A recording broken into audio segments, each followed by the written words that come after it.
Tales de Mileto e as 9 perguntas. Ele viveu entre os anos 624 a 546 a.C. Se chamava Tales de Mileto, um filósofo grego, o mais antigo dos 7 sábios da Grécia, assim era conhecido.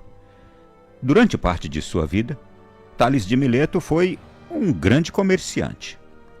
Após enriquecer, retirou-se dos negócios e pôde dedicar-se aos estudos, adquirindo muitos conhecimentos e viajando bastante. Aprendeu geometria com os sacerdotes egípcios, previu o primeiro eclipse solar no ano 500 a.C., determinou a duração do ano. Ainda em vida, foi considerado o pai da astronomia, da geometria e também da aritmética, e em certa ocasião foi inquirido sobre 9 questões. Seriam 9 questões que ajudariam a sociedade da época a entender o mundo em que viviam. E ele deu as respostas sábias a cada uma delas. A primeira pergunta que lhe foi feita foi esta: qual a coisa mais velha de todas as coisas? E ele responde: Deus, porque ele sempre existiu. Qual a mais bela de todas as coisas? O universo, porque é trabalho de Deus. Qual a maior de todas as coisas? O espaço, porque ele contém o que foi criado. Qual a mais constante de todas as coisas? A esperança, porque ela permanece nos homens mesmo depois de terem perdido tudo. Qual é a melhor de todas as coisas? A liberdade, porque sem ela não há nada de bom. Qual é a mais rápida de todas as coisas? O pensamento, porque em 1 segundo pode voar para o extremo do universo. E qual é a mais forte de todas as coisas? A necessidade, porque ela faz os homens enfrentarem os perigos da vida. Qual é a mais fácil de todas as coisas? Dar conselhos, respondeu ele. E qual a mais difícil de todas as coisas? Tales de Mileto parou e respondeu: conhecer a si mesmo.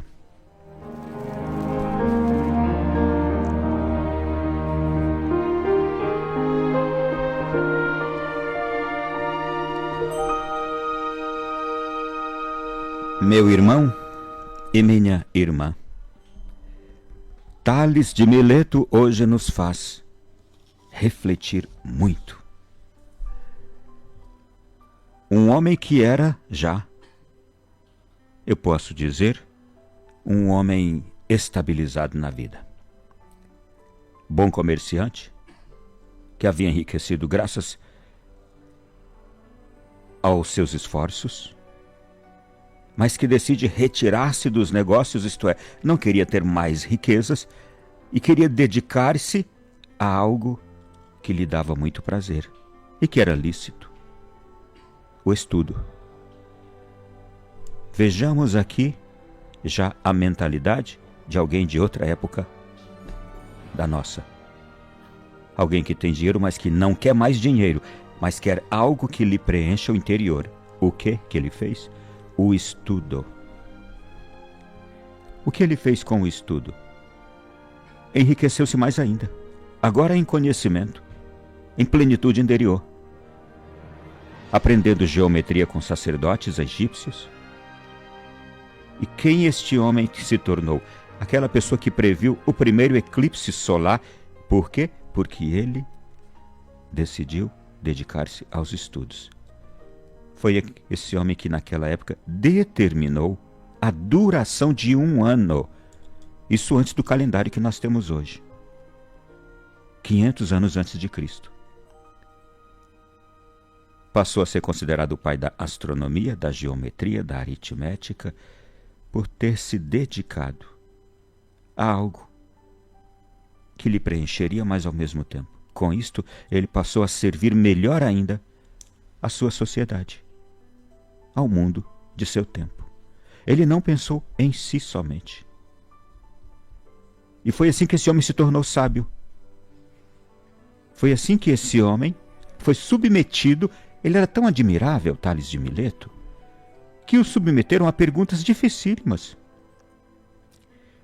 Você ouviu aqui as 9 questões às quais Tales de Mileto foi submetido.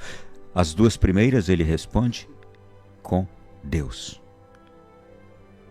Qual a coisa mais velha de todas as coisas? Deus, porque existiu sempre. Qual a mais bela? O universo, porque é trabalho de Deus. Deus só faz coisas belas.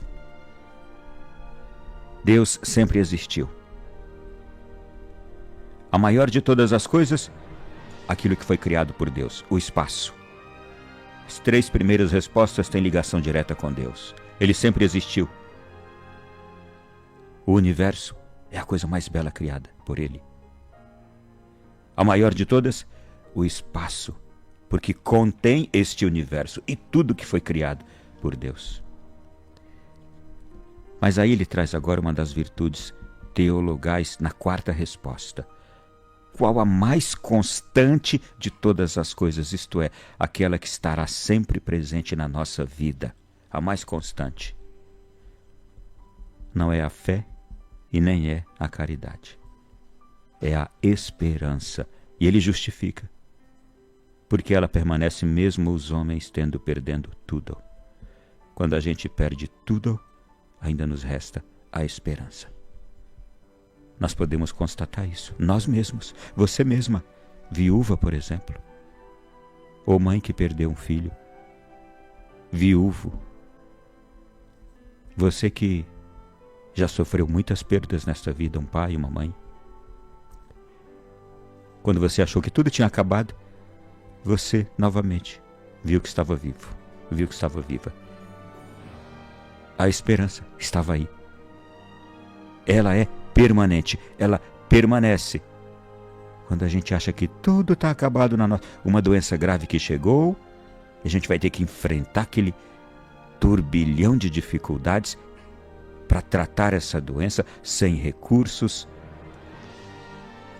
com poucas possibilidades, sem ajuda do Estado. A gente vai correr atrás das coisas. Por que a gente corre atrás?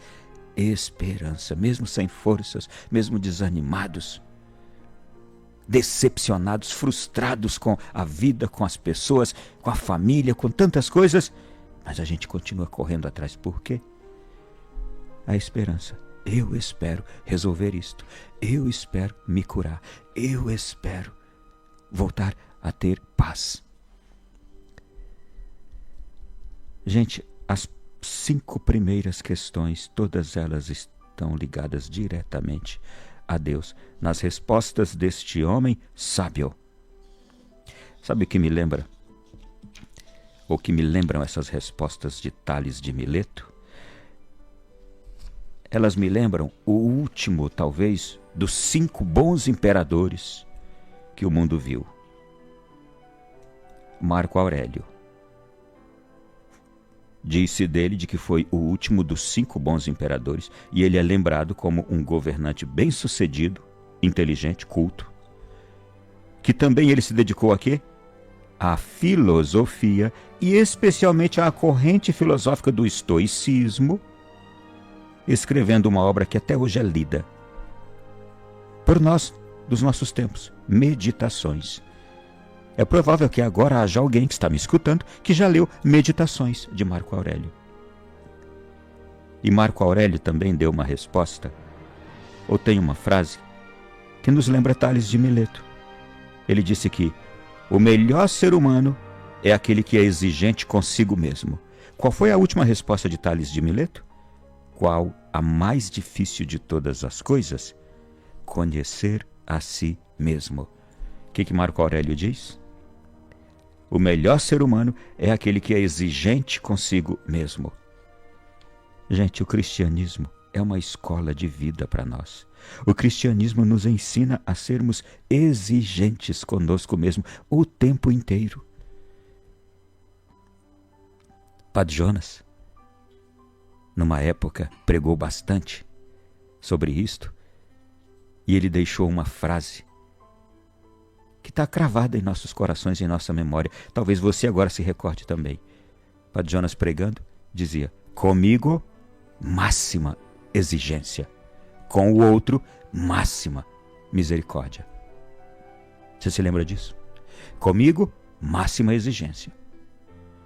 Com o outro, máxima misericórdia. E o imperador Marco Aurélio diz isso. O melhor ser humano, o melhor, é aquele que é exigente consigo mesmo. Eu preciso aqui, gente, detalhar. Eu não posso ser mole, molenga. Eu não posso me dar permissões. Eu não posso ser frouxo comigo mesmo. Uma das piores coisas que pode acontecer com a gente é a gente relaxar, se conformar com aquilo que está errado, com aquilo que está em desacordo dentro de nós e se entregar.